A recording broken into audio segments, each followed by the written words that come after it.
जैसा कि हमारे बीच में पढ़ा गया नीति वचन उसका 10वां अध्याय उसके 11वें पद से लेकर 15वें पद तक। यहाँ हमें प्रभु परमेश्वर कुछ ऐसी बातें बताना चाहता है जो हमारे समाज में हम देखते हैं, अपने परिवार में देखते हैं, अपने लोगों के बीच में हम देखते हैं। काश कि पिता परमेश्वर अपने इस वचन के द्वारा हमें बुद्धि और समझ दे कि हम आज की इन बातों को समझकर उन पर चलने वाले बन सके। प्रभु यीशु मसीह के नाम में आमीन आमीन। 11वें पद में जैसा लिखा है, धर्मी का मुंह तो जीवन का सूता है, परंतु उपद्रव दुष्टों का मुंह छा लेता है। धर्मी का मुंह तो जीवन का सूता है। इस वाक्य से हम क्या समझ सकते हैं? यीशु मसीह ने कहा कि जो कोई मुझ पर विश्वास करेगा उसमें से जीवन के जल की नदियां बह निकलेंगी, है ना। यहाँ हमें प्रभु अपने वचन के द्वारा यही बात समझाना चाहता है कि धर्मी जो है, जो परमपिता परमेश्वर के वचनों पर चलता है, उसकी आज्ञाओं को मानता है, उसके शिक्षा पर ध्यान देता है, जैसा कि हम पढ़ते चले आ रहे हैं पूरे उसमें, तो वो ही शख्स कौन है? धर्मी है। क्योंकि यीशु मसीह ने भी कहा कि यदि तुम मुझसे प्रेम रखोगे तो मेरी आज्ञाओं को मानेंगे। हम कहते हैं कि खुदा हम तेरे से प्यार करते हैं, हम तेरे से प्यार करते हैं, लेकिन क्या यीशु मसीह के वचन अनुसार हम उसकी आज्ञाओं को मानते और चलते हैं? अगर हम उसकी आज्ञाओं को मानते और चलते हैं तो हम धर्मी जन ठहरे, क्योंकि लिखा हुआ कि विश्वास से तुम धर्मी ठहराए गए हो। यीशु मसीह के लहू के बलिदान के छुटकारे से तुम धर्मी ठहराए गए हो। अब हम धर्मी ठहर तो गए हैं, लेकिन प्रभु का वचन बता रहे कि धर्मी के मुंह से क्या होता है? धर्मी का मुंह तो जीवन का सूता होता है? क्या हमारा मुंह जो है, जो कुछ हम बोलते हैं, मुंह का मतलब ये नहीं कि चेहरा, मुंह का मतलब ये कि बोलना हमारी बातों से क्या लोगों को जीवन प्राप्त होता है? जैसे लिखा हुआ धर्मी का मुंह तो जीवन का सूता है। क्या हमारे बोलने से लोगों को जीवन प्राप्त होता है? क्यों? क्योंकि आगे लिखा है कि परंतु उपद्रव दुष्टों का मुंह छा लेता है। लेकिन जो दुष्ट लोग क्या होते हैं? धर्मी के मुंह से तो जीवन की बातें निकलेंगी, प्रभु का वचन हमें बता रहा है, लेकिन जो दुष्ट होगा उसके मुंह से उपद्रव की बातें निकलेंगी, हैं? तो हम क्या हैं? हमें खुद अपने आप में समझना चाहिए, या हमारा साथ वाला क्या है, हमें ये समझना चाहिए। क्योंकि अगर हम इन बातों को समझते हैं तो हम, जहाँ तक प्रभु का वचन हमें बता रहा है कि हम अपने आप को ही जांचें पहले, हैं? क्योंकि यीशु मसीह ने कहा कि दूसरे की आंख के तिनके को निकालने से पहले तुम्हें अपनी आंख का लट्ठा निकालना चाहिए। क्या हमारे मुंह से दूसरों के जीवन के लिए बातें निकलती हैं? हमारा मुंह जो है ऐसे जीवन का सूता बना हुआ है, या हमारा मुंह सिर्फ उपद्रव की बातें, दुष्टों की बातों को निकालता रहता है? क्योंकि लिखा हुआ है वो क्लियर है, क्योंकि प्रभु का वचन सत्य वचन है। तो हमें अपने आप को जांचना है इस बात में, क्या हम धर्मी हैं या दुष्ट हैं? क्या हमारे मुंह से जीवन के सूते की तरह ऐसी बातें निकलती हैं जिससे दूसरों को जीवन मिलता है, या हमारे मुंह से दुष्टों की तरीके की बातें निकलती हैं जो उपद्रव को पैदा करती हैं? हमें सोचना चाहिए। 12वें पद में, बैर से तो झगड़े उत्पन्न होते हैं, परंतु प्रेम से सब अपराध ढप जाते हैं। अब वही वाली बात होगी, अगर हम धर्मी हैं तो हमें बैर और कपट और ये सब बातें अपने अंदर नहीं रखनी चाहिए। क्यों?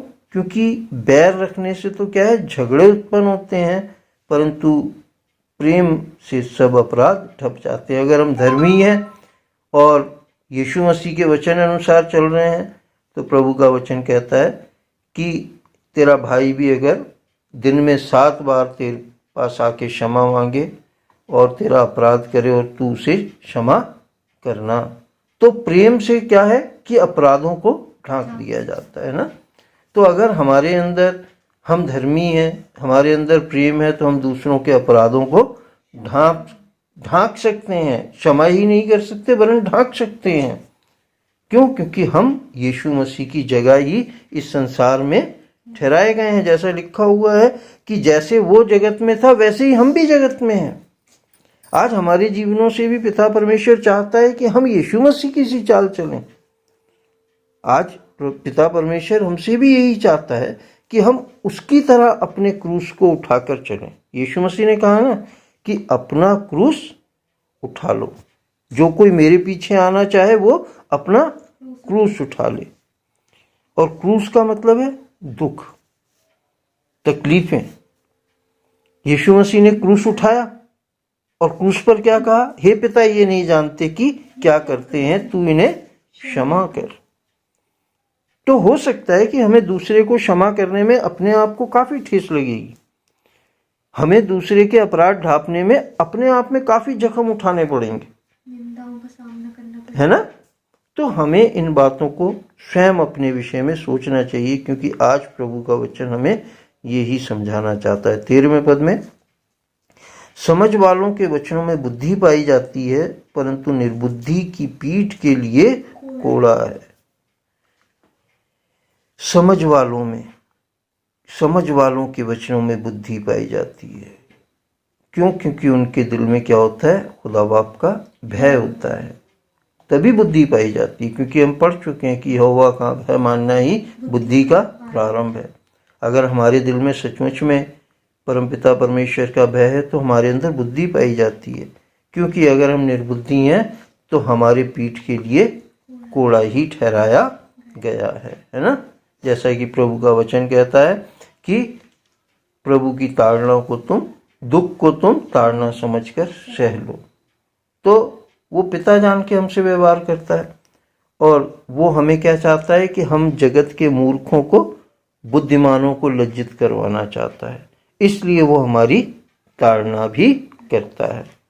क्योंकि जो दुख हमारे जीवन में आते हैं वो हमारे ताड़ना स्वरूप होते हैं, हमें एक ग्रेस देकर ऊपर उठने के लिए होते हैं। यही नहीं होते कि खाली दुख आते हैं तो हमें ताड़ना ही ताड़ना मिलती रहती। नहीं, ताड़ना को हमें समझते हुए, हमें जैसे क्लास में अपग्रेड होते हैं वैसे ही हमें अपग्रेड होने का चांस मिलता है। अगर दुख नहीं आएंगे तो हम अपग्रेड कैसे होंगे, हैं? तो हमें इन बातों को समझना चाहिए। 14वें पद में, बुद्धिमान लोग ज्ञान को रख छोड़ते हैं, परंतु मूढ़ के बोलने से विनाश निकट आता है। बुद्धिमान लोग ज्ञान को रख छोड़ते हैं, सब कुछ सुनते हैं। जो परमेश्वर का भय मानते हैं वो सब कुछ देखते हैं, सब कुछ सुनते हैं। क्यों? क्योंकि उनके पास बुद्धि के साथ ज्ञान भी परमेश्वर का होता है, और वो अपने ज्ञान के द्वारा ही या अपनी बुद्धि के द्वारा ही जो परमेश्वर पिता से उन्हें मिली होती है उसके द्वारा क्या होता है कि वो हर चीज को बड़े ही समझ और बुद्धि और परमेश्वर के भय के साथ मानते हुए अपने जीवन में चलते हैं। बुद्धिमान लोग ज्ञान को रख छोड़ते हैं, परंतु मूढ़ के बोलने से विनाश निकट आता है। क्योंकि बुद्धिमान तो चुप रह जाएगा, है ना? लिखा है मूर्ख भी, जब नीति वचन में आगे पढ़ेंगे तो लिखा है मूर्ख भी जब अपने मुंह को बंद करता है तो बुद्धिमान गिना जाता है। बोलने में धीरे बनो परंतु सुनने में तत्पर हो। हम लोग क्या करते हैं? बोलते ज्यादा है ना? तो हम अपने ही विनाश का कारण बन जाते हैं। तो हमें क्या है कि अपने परम पिता के भय में होते हुए, बुद्धि को प्राप्त करते हुए, ज्ञान को अपने अंदर रखते हुए बोलने में सोचना चाहिए। क्योंकि कहीं हमारे बोलने से विनाश तो नहीं हो जा रहा। क्योंकि हमारा बोलना, हमें अपना सोचना है, क्या हम धर्मी हैं? क्योंकि हम अगर बोलते हैं धर्मी हैं तो हमारे मुंह से तो जीवन का होता है, दूसरों को जीवन मिलना चाहिए। अगर हमारे बोलने से विनाश होता है, लड़ाई झगड़े उत्पन्न होते हैं, उपद्रव होता है, तो हम अपने आप को जांच सकते हैं। 15वें पद में हम ध्यान देंगे, धनी का धन उसका दृढ़ नगर है, परंतु कंगाल लोग निर्धन होने के कारण विनाश होते हैं। धनी का धन उसका दृढ़ नगर है। जो धनी व्यक्ति होता है, यहाँ समझना चाहिए, ये जो एकदम से प्रभु धर्मी जन और बुद्धिमान और ज्ञान ये सब बातें करते करते 15वें पद में जो एकदम हमें धनी का धन है दृढ़ नगर है, क्यों इस तरीके से समझाना चाह रहा है, इस वचन के अंदर भी हमें ध्यान देना चाहिए। क्योंकि लोगों का क्या होता है कि सारा ध्यान, मैंने जैसे हमने पिछले वचनों में पढ़ा है कि लोग सोने चांदी कुंदन के लिए अपने जीवन को भी नाश करने का दांव लगा देते हैं, हीरे जवाहरातों को पाने के लिए भी अपना जोखिम उठाते हैं।